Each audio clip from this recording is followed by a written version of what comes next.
नमस्कार दोस्तों, इस चैनल को आपको स्वागत है।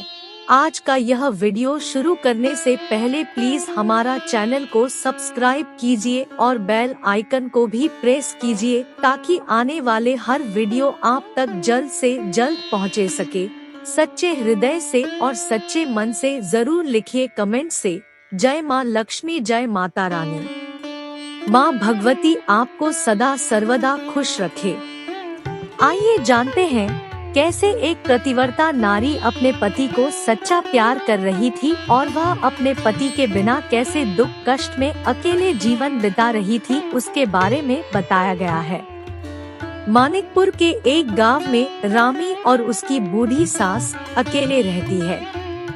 रामी बहुरानी का पति उस समय किसी राजा की सेना में सैनिक की नौकरी करता था। एक दिन अचानक रामी के पति वीरू को लड़ाई के कारण दूर जाना पड़ता है। शने शने समय बीतता जाता है, रामी का पति घर नहीं लौटता है। रामी और उसकी सास चिंतित हो जाते हैं, लेकिन वे दोनों हिम्मत नहीं हारती है। उन्हें उम्मीद रहती है कि उनका वीरू एक दिन जरूर आएगा। एक दूसरे का सहारा बनकर अपना जीवन यापन करती है। रामी खेतों का काम निपटाती है और सास घर में का काम देखती है। इस प्रकार दोनों मिलजुल कर इस कठिन और वियोगी जीवन का निर्वहन करती है। वे दोनों प्रतिदिन बीरू की बाट जोहती है। देश प्रदेश से आने वाले पड़ोसियों से बीरू के बारे में पूछती है। समय बीतता चला गया। रामी अपने पति के ख्यालों में दिन काटते काटते बीरू को घर न आए 12 वर्ष हो गए। रामी की पथराई सी आंखें बीरू का रास्ता आज भी वही उम्मीद से देख रही थी कि जैसे अभी उसका पति वीरू उसके सामने आ जाएगा। उधर रामी बौराणी की सास रामी को देखकर दुखी रहती थी। वो सोचती थी, मेरी तो उम्र हो गई लेकिन रामी तो अभी छोटी है, ये अपनी पहाड़ सी जिंदगी कैसे कटेगी। आज रामी खेत में देर तक काम कर रही थी, धूप सर चढ़ गई थी। फिर भी रामी खेत में काम कर रही थी, उसके साथ के भी सारे साथी चले गए थे। वो खेत में काम कर ही रही थी, तभी उसके पीछे से आवाज आई, अलख निरंजन, ये अकेली खेतों में काम करने वाली सुंदर कन्या कौन हो तुम? बाबा को अपना परिचय दो। रामी ने मुड़कर देखा, उसके पीछे एक कमंडल चिमटाधारी जोगी खड़ा था। रामी ने बताया, मेरा नाम रामी है, मैं रावतों के खानदान से हूँ। घर में मैं और मेरी सास रहते हैं। मेरे ससुर जी की मृत्यु हो चुकी है और मेरे पति को परदेश गए बहुत समय बीत गया है। मेरे पति घर नहीं आए।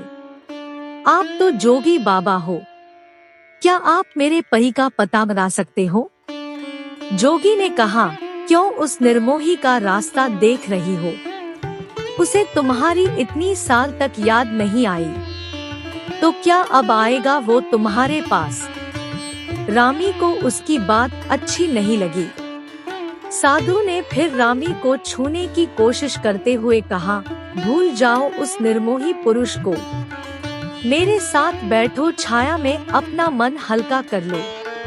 अचानक रामी के सर में बिजली सी कौंधी।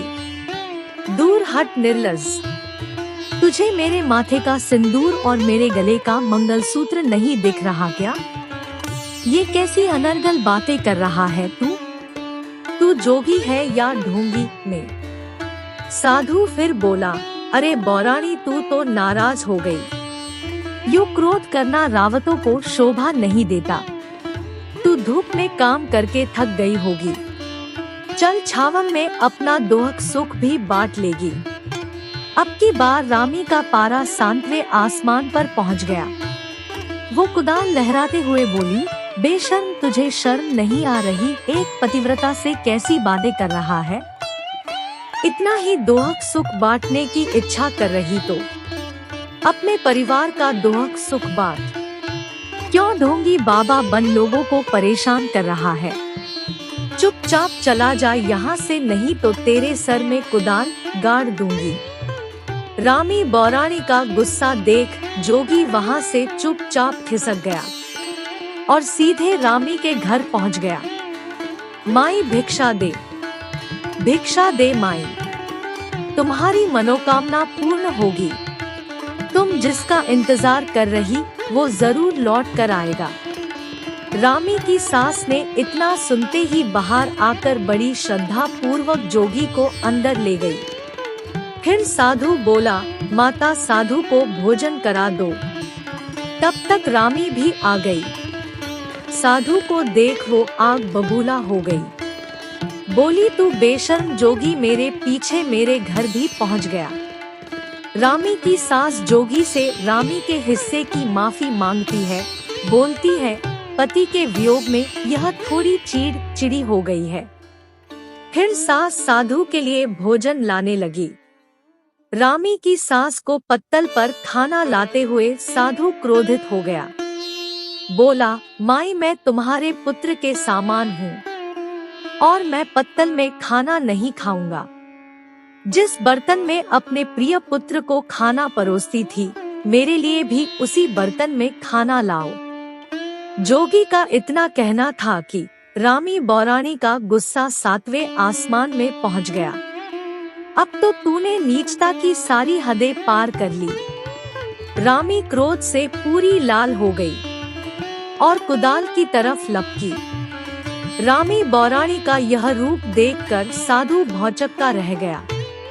उसने झट से जोगी का चोला उतार फेंका और माँ के चरणों में गिरकर बोला, माँ पहचानो मुझे, मैं तुम्हारा बेटा बीरू हूँ। रामी मुझे माफ करना, मैंने तुम्हारे प्यार और पतिव्रत धर्म की जोगी बनकर परीक्षा लेनी चाहिए। तुम्हारे पतिव्रत धर्म के प्रति निष्ठा को यह समाज हमेशा याद रखेगा। तुम अपने समाज में अनुकरणीय महिलाओं में गिनी जाओगे। तो मित्रों, आपके लिए बस इतना ही उम्मीद करते हैं। हमारे द्वारा दी गई जानकारी आपको पसंद आई होगी। अगर यह वीडियो आपको पसंद आई हो तो लाइक और शेयर जरूर कीजिएगा। अगर आपने हमारे चैनल को सब्सक्राइब नहीं किया है तो जरूर कीजिए। और हाँ, वीडियो को अंत तक देखने के लिए आपको बहुत बहुत धन्यवाद।